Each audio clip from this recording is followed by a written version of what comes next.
Arqui, buenas noches.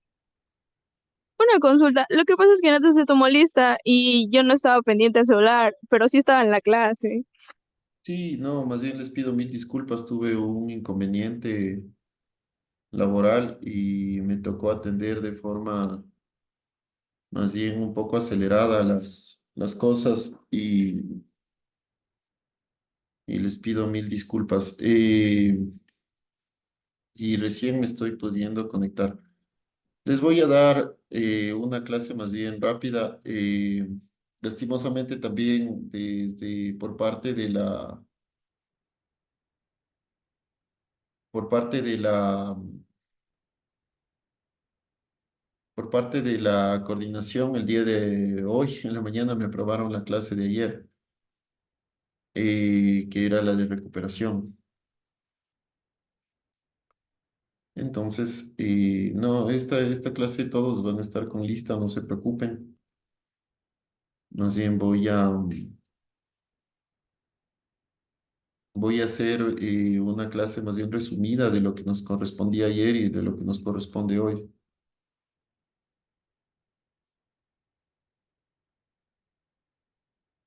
Más bien les vuelvo y les repito, les pido mil disculpas. Estamos justo en diciembre y estamos en entrega de obras y cosas de esas. Entonces, se me está complicando un poco justo este mes. Pero bueno, ya con ustedes esta sería la última clase. Solo déjame un ratito porque no se me quiere abrir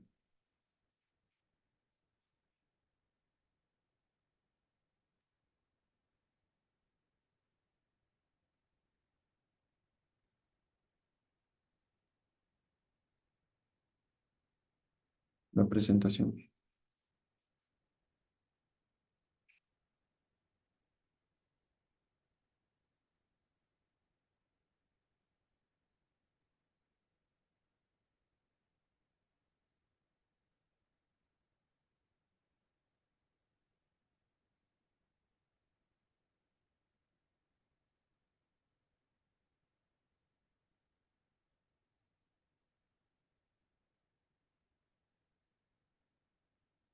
Bueno, a ver, déjame ver.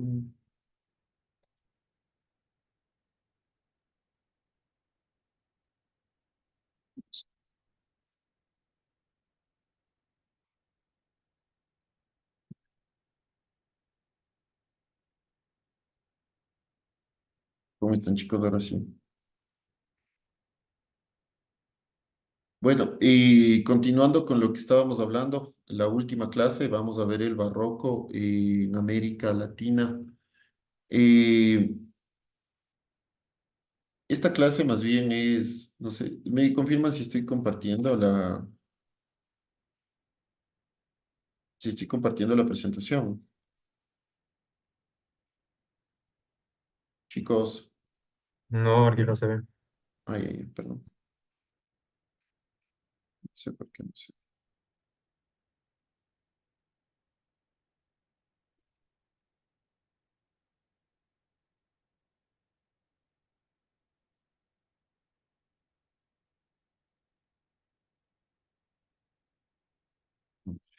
Y ahí estoy compartiendo la presentación. Sí, ahí sí. Ya. Bueno, les vuelvo y les repito, les pido mil disculpas por el retraso. Fue un retraso fuerte. Y les agradezco por haber esperado. Bueno, entonces continuando con el hilo conductor de la clase, hoy vamos a ver el barroco en América Latina. Les vuelvo y les repito, esta es una clase resumen de las dos clases que íbamos a ver y vamos a ver el barroco en toda América Latina y adicionalmente la parte que más me interesaba es que ustedes vean el barroco en la Real Audiencia de Quito. Entonces, bueno, el barroco quiteño es representado o más conocido como barroco quiteño o como escuela quiteña. Se desarrolla en el territorio de la Real Audiencia de Quito en el periodo colonial, es decir, vinieron los españoles nos conquistaron como pueblo y a partir de eso empezó a haber una...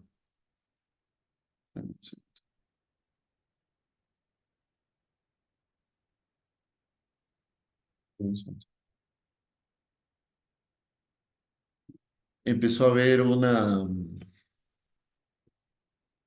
eh, o empezó a haber un cambio se llama un sincretismo entre lo que era el barroco europeo y el barroco quiteño, la Real Audiencia de Quito.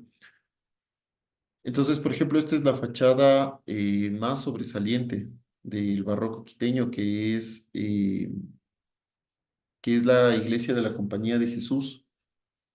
Este es un estilo barroco, si ustedes pueden ver, es en piedra gris, de origen volcánico, lo que no tenían, por ejemplo, los españoles en Europa, lo encontraron aquí, y es una piedra mucho más moldeable, mucho más versátil en cuanto a la posibilidad de empezar a pulir o a trabajar la piedra. Por eso nuestro barroco es mucho más enriquecido en cuanto a ornamento, es más churigueresco, es más ornamentado, ¿sí?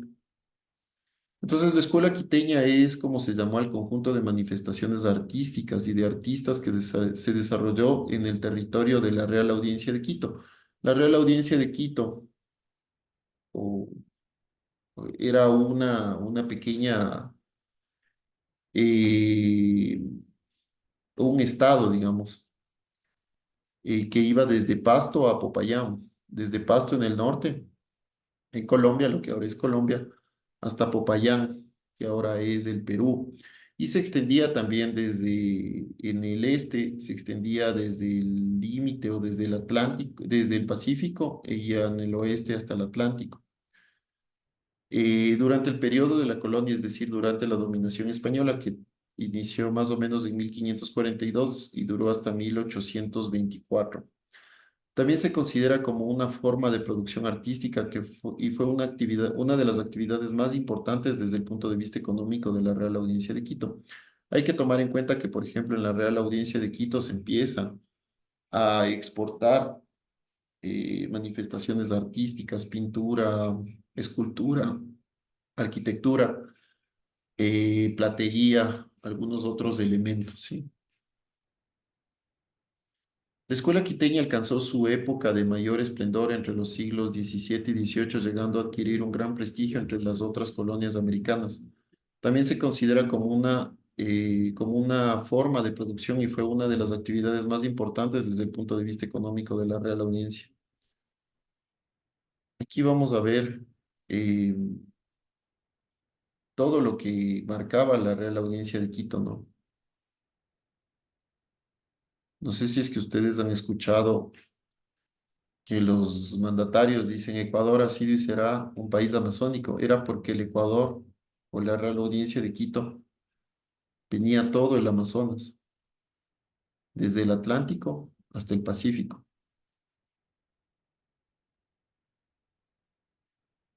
Y la Real Audiencia de Quito termina o se termina consolidando una gran fama que alcanzó un gran prestigio en toda Europa.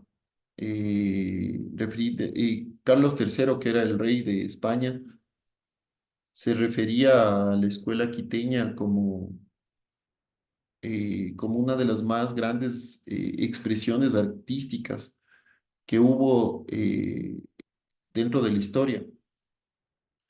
Él decía que si Miguel Ángel o que si Italia tenía Miguel Ángel, pues la escuela quiteña tenía Caspicara. Caspicara fue uno de los más grandes escultores de la escuela quiteña. Entonces, ¿cómo se organizaba políticamente? En España estaba el rey y el Consejo de Indias.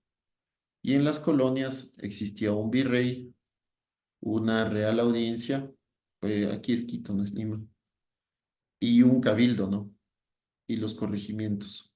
El cabildo eran lo que ahora nosotros les llamamos las ciudades y los corregimientos son lo que ahora nosotros les llamamos provincias. Entonces, la escuela quiteña, tras la fundación de la ciudad en 1534 y el crecimiento de la primera generación de quiteños, se vio la necesidad de crear un sitio en el que estos pudieran educarse correctamente. Es así como se encomienda esta labor al profesor Juan Griego, quien se encarga de enseñar a leer y escribir a los habitantes de esta pequeña villa en una escuela que funcionaba en la catedral debido a la falta de lugar apropiado. En 1552 esta labor pasó a manos del obispo de la comunidad franciscana, Francisco Morales, quien fundó el primer centro de educación formal llamado Juan Evangelista. Durante 6 años, el San Juan Evangelista fue un colegio de enseñanza práctica, donde además de leer y escribir, se aprendían otras labores como usar el arado, sembrar semillas, hornear ladrillos. La instrucción estaba destinada, o esta institución estaba destinada a preferencia para niños indígenas mestizos y uno que otro criollo huérfano. Ya vamos a ver el sistema de castas que existía aquí. Los profesores eran religiosos y la enseñanza era gratuita. De ellos destacan en el tiempo dos profesores, digamos, Fray Jodoco Rique y Pedro Josial, quienes transforman profundamente esta institución básica en un lugar donde se comienzan a formar los primeros artistas indígenas y mestizos de la escuela quiteña. Mateo Mejía en 1618 fue el primer alumno que empezó a destacarse por su obra y afirmarla. Esto era algo que no se acostumbraba en esta época. Como expresión cultural es el resultado de un dilatado proceso de transición entre lo aborigen y lo europeo, una de las manifestaciones más ricas del mestizaje y del sincretismo, en el cual aparentemente la participación del indígena vencida es de menor importancia frente al aporte europeo dominante. Esto del sincretismo es esta unión de dos culturas. En nuestro caso era la cultura indígena y en el otro caso era la cultura europea. Entonces, bueno, la escuela quiteña se dividió en varios siglos, ¿no? Tres periodos, me parece que fue en el siglo XVI, el siglo XVII y el siglo XVIII, aunque también hubieron vestigios en el siglo XIX. Entonces, en el siglo XVIII tenemos a personas como Jorge de la Cruz, Francisco Morocho, Fray Jodoco Rique y Pedro Bocial, que eran frailes quienes empezaron a liderar esta escuela quiteña. También Fray Pedro Bedón en pintura, Andrés Sánchez Hualqué en pintura, que vamos a ver una de las pinturas de él, Juan José Velázquez en pintura, Luis de Rivera en pintura y escultura, Diego Robles en escultura y Francisco Benítez en ebanistería. Las primeras manifestaciones que se dieron aquí, por ejemplo, en cuanto a arquitectura, fue de Jorge de la Cruz. En este periodo se empieza a trabajar mucho las edificaciones con ladrillo, con piedra. No se utilizaba mucho el mármol porque nosotros no teníamos aquí. Se traía desde Europa algunas cuestiones como mármol. Pero en cambio nosotros teníamos otro elemento que es el oro y se empieza a trabajar mucho con el oro.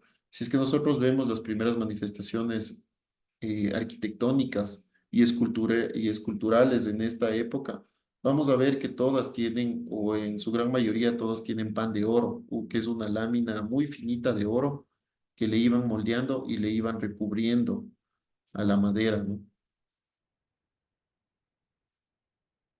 Por ejemplo, aquí tenemos una pintura de Andrés de Gualqué del siglo XVI que se llama Los Negros de Esmeraldas.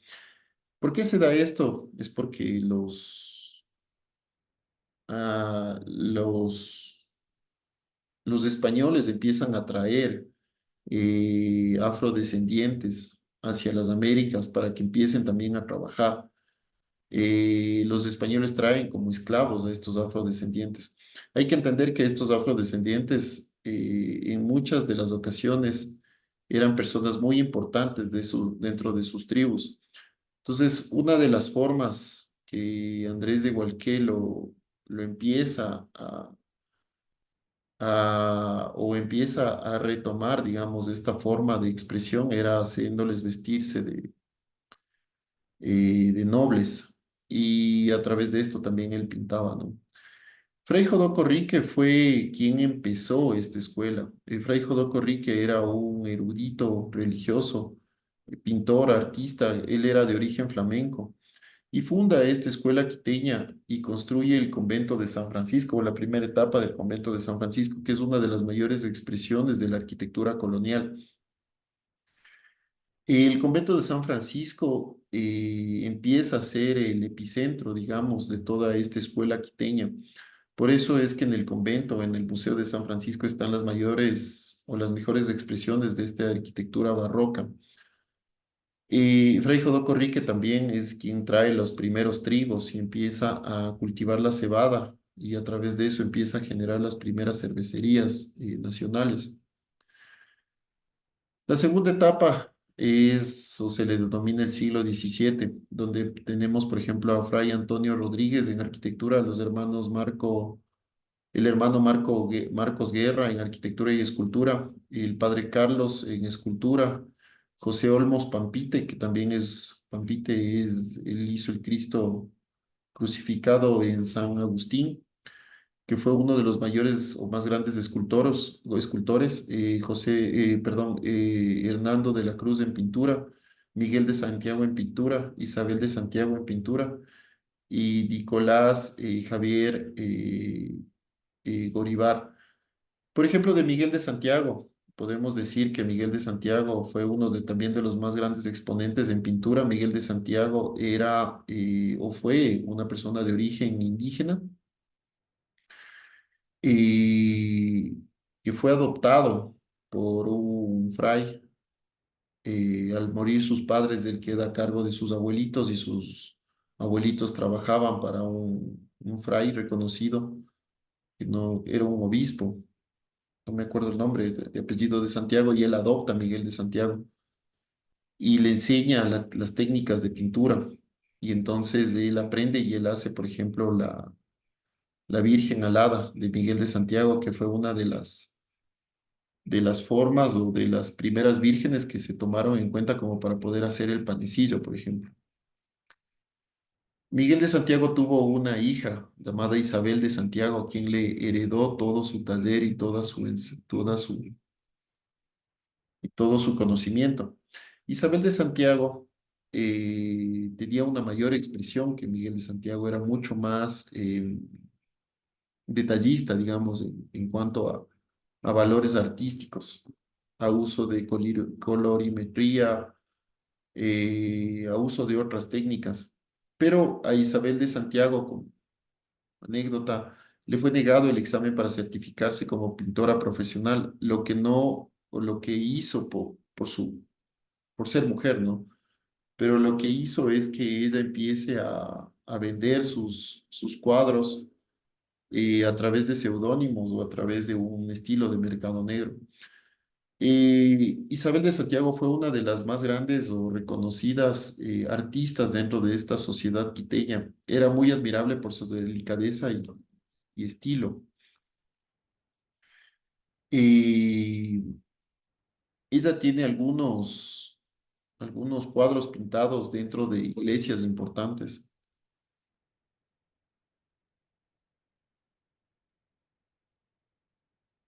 Bueno, en la segunda etapa, o perdón, la tercera etapa, tenemos artistas importantes como Bernardo de Legarda. Bernardo de Legarda es quien hace, en definitiva, la escultura que sirvió como modelo para la Virgen del Panecillo. Manuel Chili, más conocido como Caspicara. Caspicara fue el más grande escultor de toda esta época, digamos, del barroco quiteño. Eh, Otro fue también Manuel de Samaniego, Vicente Albán en pintura, Francisco Albán en pintura, Sor María Estefanía Dávalos y Maldonado en pintura y escultura. María Estefanía Dávalos era la sobrina se me fue el nombre, de, ah, de, de Pedro Vicente Maldonado, quien acompañó en en la medición de la Tierra, cuando vino von Humboldt a medir el centro de la Tierra, ¿sí? Otro de los importantes exponentes fue Bernardo Rodríguez en pintura, Laureano Dávila en pintura, Fray Juan Albán en dibujo y Juan de Minuesca en platería. Como aquí o en nuestro país, la extracción del oro fue una de las formas también artísticas, se empieza a crear mucha platería. Como les decía, Caspicara fue uno de los más grandes escultores de esta época. Aquí, por ejemplo, vemos la sábana santa en la Catedral de San Francisco de Caspicara. Se puede ver la mayor expresión que tiene Caspicara, ¿no?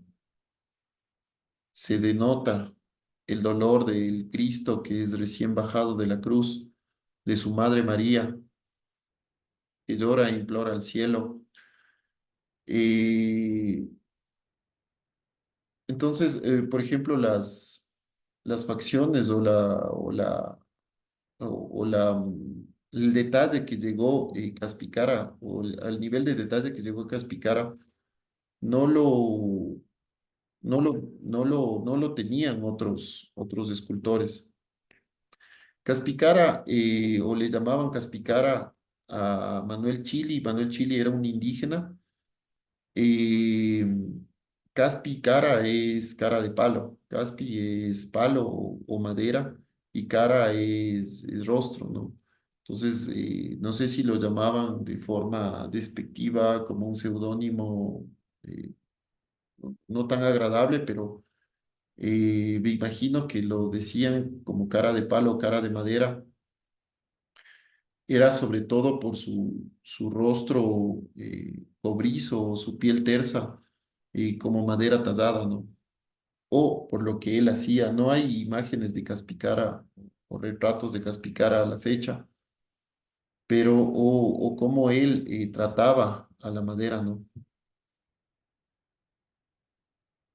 Bueno, aquí vemos, por ejemplo, Nuestra Señora de la Asunción de Popayán de Bernardo de Legarda, y esta es la Virgen más famosa, la Virgen de Quito, que sirvió para hacer el panecillo. Estas dos imágenes son de Bernardo de Legarda, eh, uno de los también de los escultores más sobresalientes en esta época. Aquí vemos el Cristo yaciente de Caspicara, vemos el dolor, por ejemplo, del Cristo, los detalles en su piel y en sus manos y en sus rodillas y en sus pies, cómo expresa este Cristo, este dolor, ¿no? Posterior al barroco quiteño se da la arquitectura colonial. La arquitectura colonial refiere al estilo arquitectónico de las potencias imperialistas, Portugal, España e Inglaterra, pero replicadas en sus colonias, principalmente en América. Aquí vemos, por ejemplo, la iglesia de San Francisco, como inicialmente nace como un barroco y después se le incluyen dos alas laterales que ya tienen una pureza de estilo o un estilo mucho menos cargado, pero se mezclan estos dos elementos, ¿no? A esto lo llamamos arquitectura colonial, a estos estilos más sobrios, pero mezclados con arquitectura barroca. Y la arquitectura colonial ya es un estilo propio nuestro, ya es un estilo arquitectónico nativo, digamos, de las colonias europeas en América. Y estas fueron construcciones en asentamientos coloniales. Los colonos frecuentemente construían asentamientos y trataban de sintetizar la arquitectura que ellos tenían en Europa, pero trataban de duplicarla acá, lo que era imposible, porque principalmente no existían los mismos materiales. Aquí teníamos una versatilidad mayor de materiales, muchas otras cosas más. Entonces termina siendo un estilo súper híbrido, muy diferente a lo que existía en Europa. Por ejemplo, tenemos la iglesia de Nuestra Señora de Guápulo, que es un estilo colonial que nace, por ejemplo, tiene estos estilos barrocos, pero sus siguientes o sus subsecuentes construcciones ya tienen otro estilo, ¿no?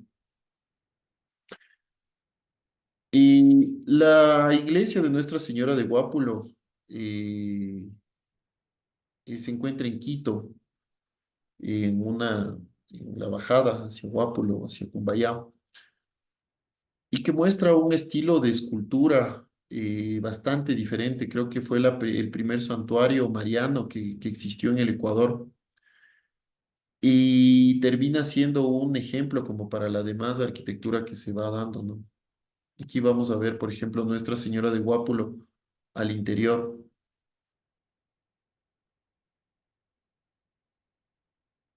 cómo tiene estos recubrimientos en pan de oro o en estos dorados, que termina también siendo una pintura con elementos de oro, ¿no? La iglesia del Sagrario, eh, que es un templo católico, queda en la antigua, en la García Moreno, más conocida antiguamente como la iglesia de las siete calles, porque tenía siete, o tiene siete cruces. Perdón, la iglesia de las siete cruces se llama. Eh, Ahora la pregunta de todos los historiadores que se han hecho es por qué se construyeron varias iglesias en una misma línea, que es esta iglesia, la García Moreno. Y la única explicación que se da es porque los quitus tenían varios centros de adoración, entonces estas iglesias, como para poder catolizar a los indígenas, fueron construidos sobre estos vestigios. Por ejemplo, aquí tenemos la iglesia del Sagrario por dentro.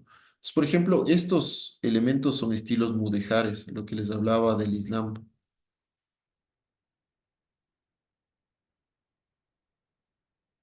Entonces, nuestro estilo colonial termina siendo una mezcla de arquitectura barroca europea, de nuestros propios estilos indígenas y de esta arquitectura mudéjar, ¿no?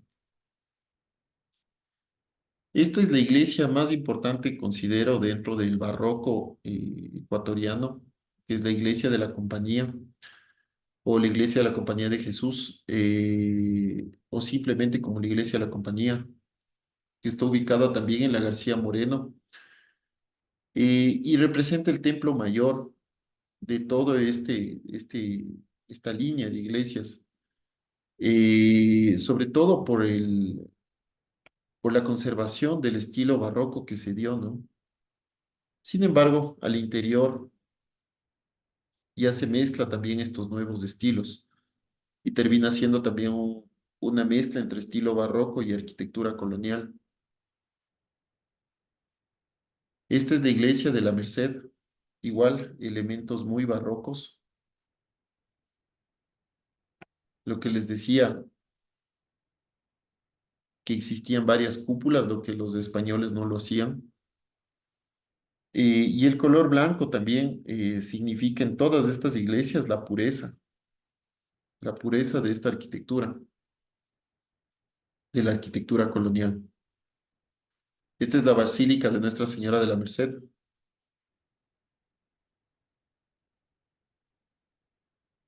Tiene elementos árabes, mudéjares y también elementos muy indígenas, ¿sí? Esta es la iglesia de San Francisco. La iglesia de San Francisco se encuentra en el centro de Quito, no en la calle García Moreno, sino un poquito más arriba. Si ustedes toman el metro, justo les deja en esta iglesia. Y esta iglesia termina siendo una de las más grandes o de los más grandes claustros en América Latina. Es el conjunto arquitectónico de mayor dimensión dentro de los centros históricos de toda América. Y a esta iglesia trataron de concebirle como el nuevo Escorial o el Escorial del Nuevo Mundo. No sé si recuerdan, en España había el Escorial o este complejo arquitectónico donde albergaba iglesia, palacio, museos, patios. Se trató de hacer lo mismo con la iglesia de San Francisco de Quito. y terminó siendo o considerado como la mayor joya de la arquitectura colonial en América, ¿no? Sobre todo por su magnitud. Yo no hace mucho tuve un matrimonio aquí, me invitaron a un matrimonio y es hermosísima esta iglesia, es verle a esta iglesia es sencillamente hermosa. Tiene estos estilos en pan de oro, elementos indígenas, elementos mudéjares.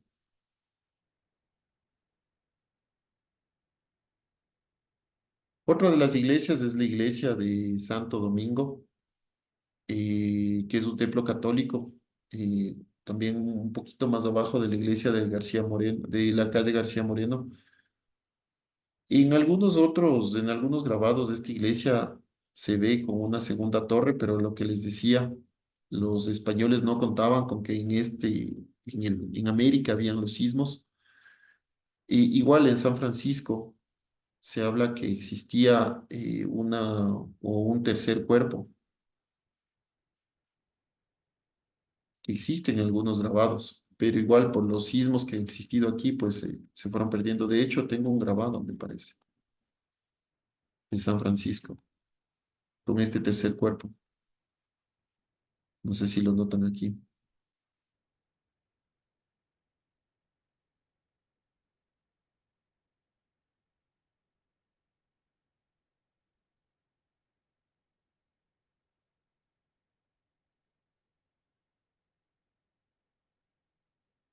Este tercer cuerpo. Entonces vamos a ver esta iglesia por dentro, ¿no? Ay, Santo Domingo. Y vamos a ver a Santo Domingo por dentro. Igual, estilos mudéjares.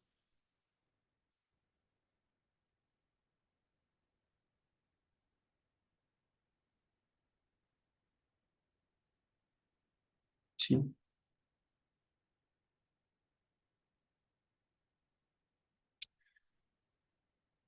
Y Santo Domingo no solo es una iglesia, sino también es un convento.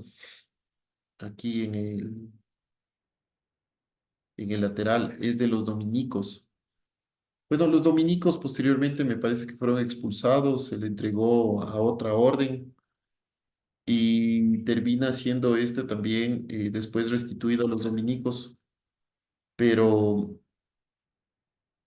se plasmó mucho su estilo, ¿no? El dominico era más, son estilos mucho más conservados, más, perdón, más conservadores, eh, no tan, eh, no tan ornamentados, ¿sí? Bueno, y como les decía, para no de robarles tanto tiempo, traté de consolidar esta presentación en dos clases y les voy a pedir que para la clase o para la siguiente clase, que ya será en enero, hagamos esto, ¿no? Bueno, no es trabajo en clase, es trabajo para la casa. Es dibujar cualquier iglesia en acuarela, carboncillo, lápiz de color, en rapidógrafo, cualquiera de estas iglesias. No sé si la señorita presidenta me puede ayudar tomando o haciendo una captura de esta imagen. Entonces les voy a poner esto, no es trabajo en clase, sino en casa.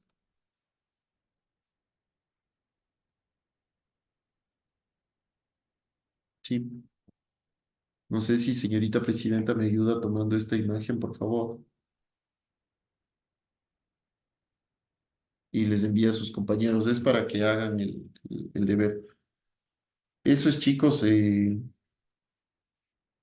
Bueno, más bien les pido mil disculpas. He tratado de hacer esto de forma rápida. Uy, ¿qué pasó? Para que también les pido mil disculpas también por la hora. Supongo que tienen alguna otra actividad también programada. Y se colgó y esta cosa.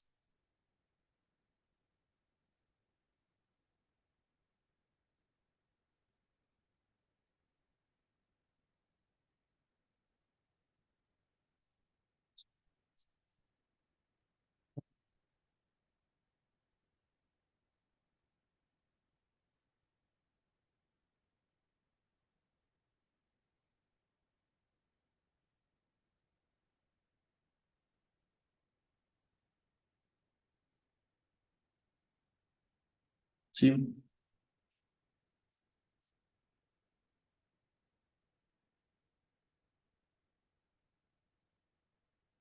Bueno, chicos, más bien les pido mil disculpas por el retraso.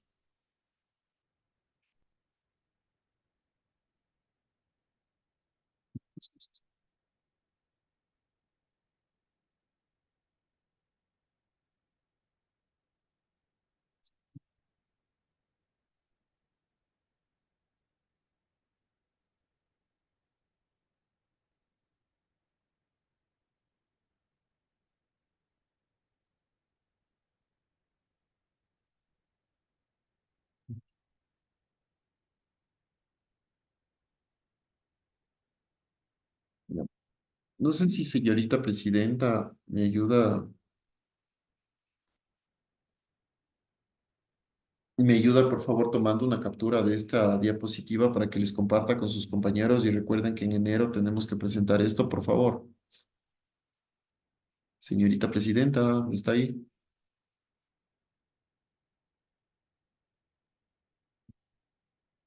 Bueno, yo les tomo